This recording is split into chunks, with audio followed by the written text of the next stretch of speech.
I had the very big pleasure to help install Hannah's work in the 2014 National Student Art Class Prize. So it's wonderful to see you back here, Hannah. Thank you. Yeah, That's great. It's wonderful to be back. Yeah.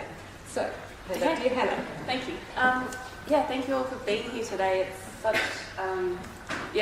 it's really wonderful to be part of this exhibition and to be able to talk about my work today. So, my name's Hannah Gason and I'm from Canberra. I've been in Canberra 10 years now, so I am originally from Victoria, and I moved to Canberra for a job as a cartographer. So for a number of years, that was my career, but I really felt like something was missing from my life. So I actually started doing short courses at the Canberra Glassworks on weekends and at night, and that really, it just changed my life. It really felt like I found something that I just wanted to continue exploring. So after a few years of working away at home and doing as many courses as possible, I just felt like I really needed to throw myself into it to really understand what I was driven by.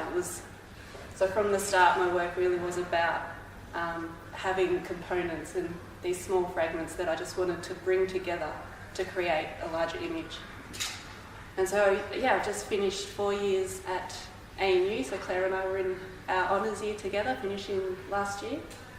And this is a work from my honours body of work. So this one, Altered Scape number 1, is actually the first work in the series that I created. So this work really started, I went to, at the end of third year, I went to Bullseye Glass Company in the States on residency, and while I was there, I really wanted to explore all of the glass that was available and find a way to add more spontaneity into my process to then create a chaotic imagery within the glass. And so the way that I actually started working this way was I'd overlap, so I'd cut up sheets of glass and I'd overlap them, and in between the sheets of glass I would lay stringers, which are very thin strands of glass. So the black lines are actually from these black stringers, and also black powdered glass as well, which I would paint onto the edges of the glass sheets. So I set up this situation, I guess, of all of the glass, and then I would compress it. So I put another kiln shelf on top with bricks, and I would squash the glass together. I do that for two reasons. One, to actually create these flat sheets of glass, as you can see here, but also to really distort that imagery and to then have the result of these random marks and this movement that would be the starting point for how I would create my work. So from there, I then have a flattened sheet of glass with all of this imagery within, and from there I'd actually dissect those sheets of glass, so actually cut them up into their smaller fragments. The reason I actually have different sizes of these fragments, I look within the imagery and actually choose areas that really interest me and to get that right balance between the amount of black markings and also the colour as well. So that balance between colour, markings, is something that that really drives the work and leads me into the final format. So most of my time really is spent organising, and this is, I guess, coming from my mapping background. So while 4 years of uni, I finally learned that my work, mapping is that way of organising and sorting through information to create this abstract imagery. These are really internal sort of imagery. It's not actually trying to represent the landscape as such. However, the colours have come from the landscape. So this is something that has taken a long time to get my head around. I'm from Australia. I absolutely adore the colours of the Australian landscape, but these works, they're not trying to actually represent that. It's really coming from within and my experience of the openness of being outside and the beautiful colours that we see around us.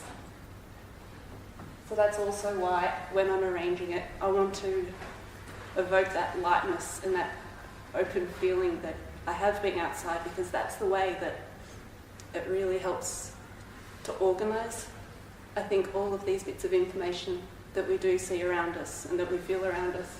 And so that's why the gaps within the work and the thinness of the panels held off the wall to allow the light to actually move in and around the work.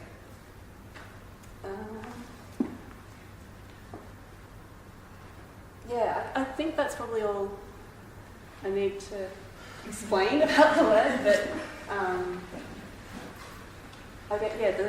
the name Altered Scapes, I mean, all of the works, Altered Scape number 1 through to 7, they are this, as I've used that name as a way of explaining, they are views and internal views that I have, but they've come from taking that starting point and rearranging it into another imagery that's really coming from within. Go. Hannah, I've seen your work a few times, and I'm curious that size seems very comfortable for you. Yeah. Is it referencing something, or is it, how does scale work with your work? Scale. Is it just a physical possibility of what you can create with the squashing? Yeah, for the actual bringing the glass back together again, It is a restraint at the moment. Yeah, because this is a relatively new way of working for me. I have tried to go larger, and I've had some great failures.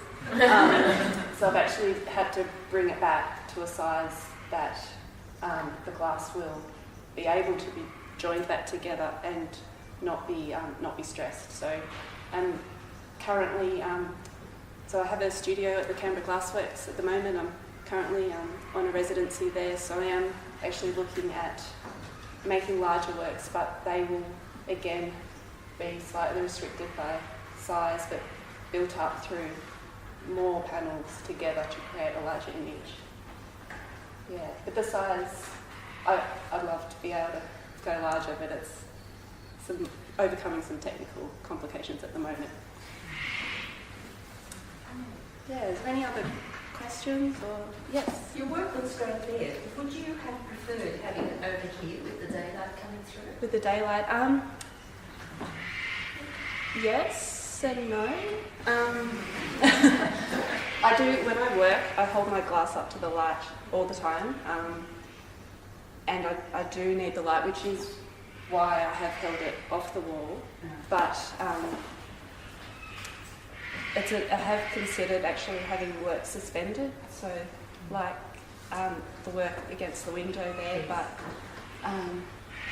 I'm also, paintings are something that I really am drawn to, and the idea of being displayed on the wall, so that's I guess where that's how I think about my work and how I see it displayed. I would like to see it against the window, but it's not, to me, a window work. Yeah.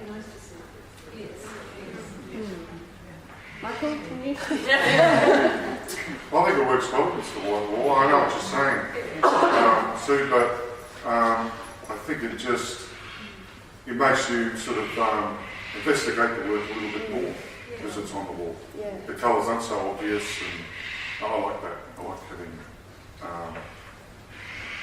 to pursue a way of looking at something rather than have it completely sort of resolved to me. Yeah, it's definitely the intention, Okay. to be displayed this way. And I think It's beautifully done. commenting on the shadows. The shadows actually give you a sense of play and add that dimension of colour to it as well. Yeah, I do enjoy the way that the light does actually transmit the colours onto the wall, which I think you lose when it's just purely through the window. And it highlights the space around the work as well. Your background as a cartographer, have you thought about, because obviously there's very much a sense of mapping through your work, have you thought about dealing with sort of specific spaces or something that's less abstract? Given Australia's sort of fraught relationship with cartography. Yeah. What have you? I think because I spent so many years making maps, like specific maps, but I think if I was to start using existing information, I'd need a reason to actually use a mapping, using mapping for the place, but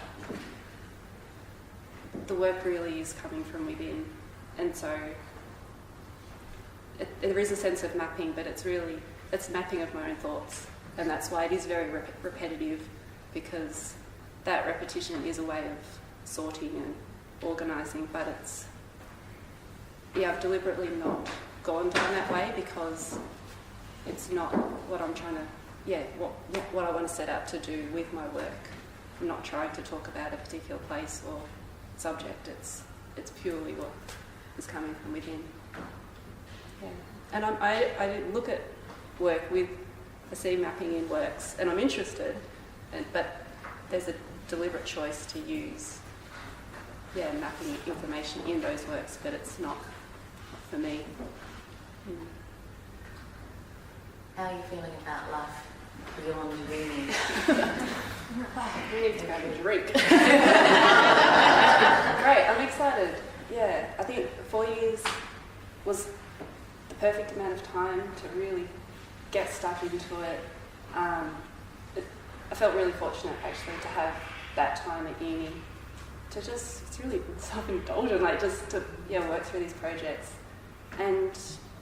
But I'm excited by having the time for myself now to work on specific projects and just be a bit freer, I guess, to try things that possibly I don't have to write an essay about. It was wonderful. I loved uni. It truly did change my life, but I'm ready now for the big world of exhibitions and applying for residencies, those types of things. Good luck. Thank you. Yeah, thank you.